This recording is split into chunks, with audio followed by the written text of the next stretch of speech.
मध्य प्रदेश मंत्रिमंडल की बैठक संपन्न हुई डॉक्टर मोहन यादव जी की अध्यक्षता में, जिसमें कई महत्वपूर्ण निर्णय लिए गए हैं। नगद उर्वरक विक्रय केंद्र जो 286 डबल लॉक के,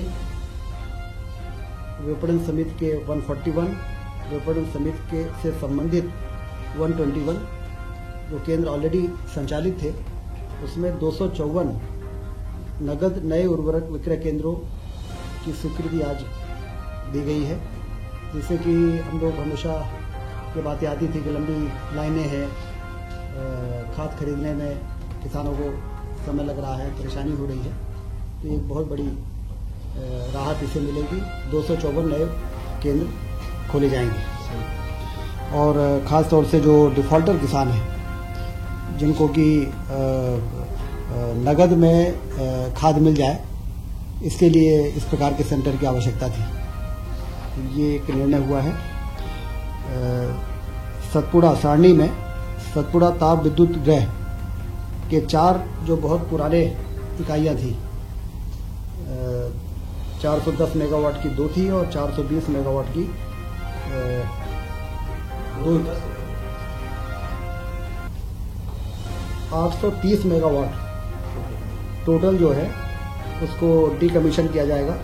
410 थे वो 205 के 2 थे, 410 हो गए, और 210 के 2 थे जो 420 मेगावाट हो गए। तो इनको डीकमीशन करके और 660 मेगावाट जो क्रिटिकल थर्मल पावर प्लांट कहलाता है, सुपर क्रिटिकल, जो इफिशिएंसी के मामले में सबसे बेहतर पावर प्लांट होते हैं, तो इसको रिप्लेस करके और 660 मेगावाट का पावर प्लांट लगाने की अनुमति दी गई है। थर्मल ही है, कोल लिंकेज ऑलरेडी है। तो ये जो पुराने 40 साल पुराने हैं, जिनका पीएलएफ वगैरह बहुत कम हो जाता है, चलते चलते पुराने हो जाते हैं, सुपर क्रिटिकल में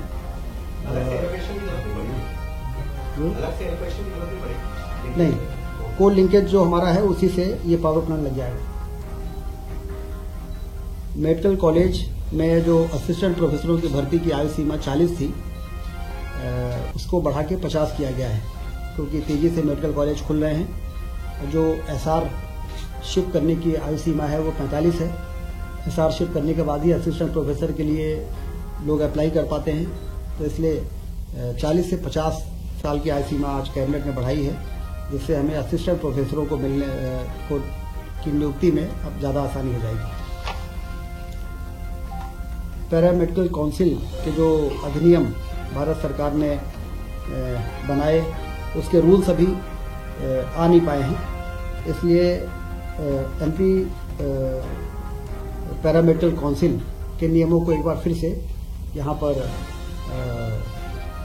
रिइंस्टेट किया गया है, जिससे कि हमारे 23-24 और 24-25 में एडमिशन और परीक्षाएं हम संचालित कर सकें। और जब भारत सरकार के रूल्स आ जाएंगे तो फिर उस रूल्स के आधार पर एडमिशन और परीक्षाएं हो सकेंगी। ये भी एक महत्वपूर्ण निर्णय हुआ है पैरामेडिकल के क्षेत्र में। कोऑपरेटिव डिपार्टमेंट में जैसा कि आप सबको मालूम है कि पैक्स जो हमारी प्राथमिक सहकारी साख समितियां हैं, वो सारी की सारी कंप्यूटराइज हो चुकी हैं।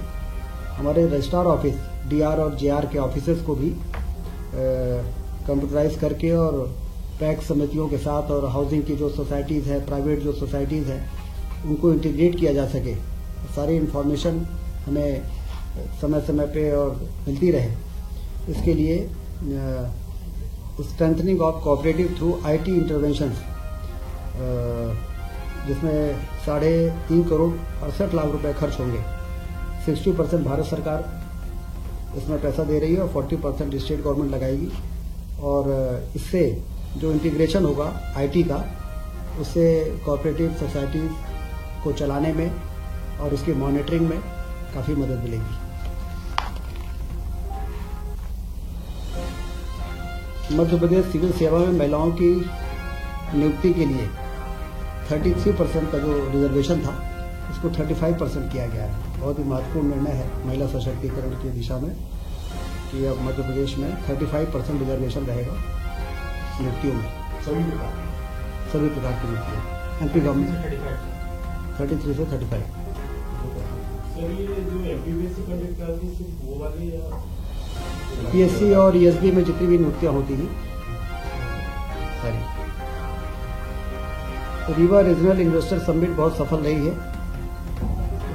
4000 से अधिक प्रतिभागियों ने भाग लिया था और 31,000 करोड़ के निवेश के प्रस्ताव दिए गए हैं। 28,000 से अधिक लोगों को इसमें रोजगार मिल सकेगा।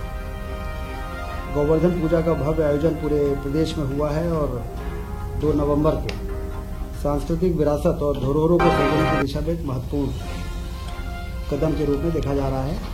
लोगों में काफी उत्साह था इस गोवर्धन पूजा में। जिस प्रकार से सरकार ने आगे बढ़ के लोगों के परंपरागत इस पर्व को शासन ने जिस प्रकार से सहभागिता की है, उससे लोगों में बहुत उत्साह रहा और गौ संरक्षण गौ संवर्धन की दिशा में भी काफी इसमें इसको ताकत मिली है। 29 अक्टूबर को माननीय प्रधानमंत्री जी द्वारा virtually Neemuch Mandsaur Seoni medical college के उद्घाटन किए गए। जैसा आप सबको जानकारी है, ग्वालियर में मानसिक आरोग्यशाला, मंदसौर में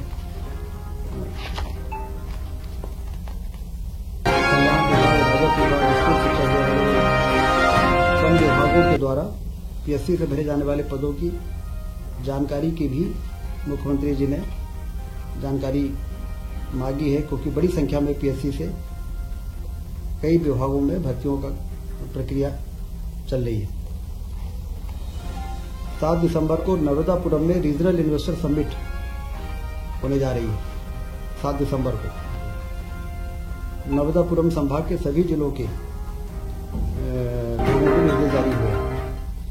12 नवंबर को कालिदास सम्मान समारोह उज्जैन में माननीय उपराष्ट्रपति जी के मुख्य आतिथ्य में होगा। इस कार्यक्रम को भव्य रूप से आयोजित करने के निर्देश दिए गए। कुल मिलाके आज मध्य प्रदेश की कैबिनेट ने, जैसा कि आपने देखा कि चाहे वो स्वास्थ्य विभाग हो, चाहे वो सहकारिता विभाग हो, चाहे वो अन्य विभाग हो, महत्वपूर्ण निर्णय आज लिए हैं और मध्य प्रदेश तेजी के साथ अपने उन लक्ष्यों को प्राप्त करने के लिए आगे बढ़ रहा है, जिन लक्ष्यों को प्राप्त करके हम प्रदेश की आर्थिक स्थिति को भी मजबूत करना चाहते हैं और हिंदुस्तान में अग्रणी राज्य के रूप में स्थापित होना चाहते हैं।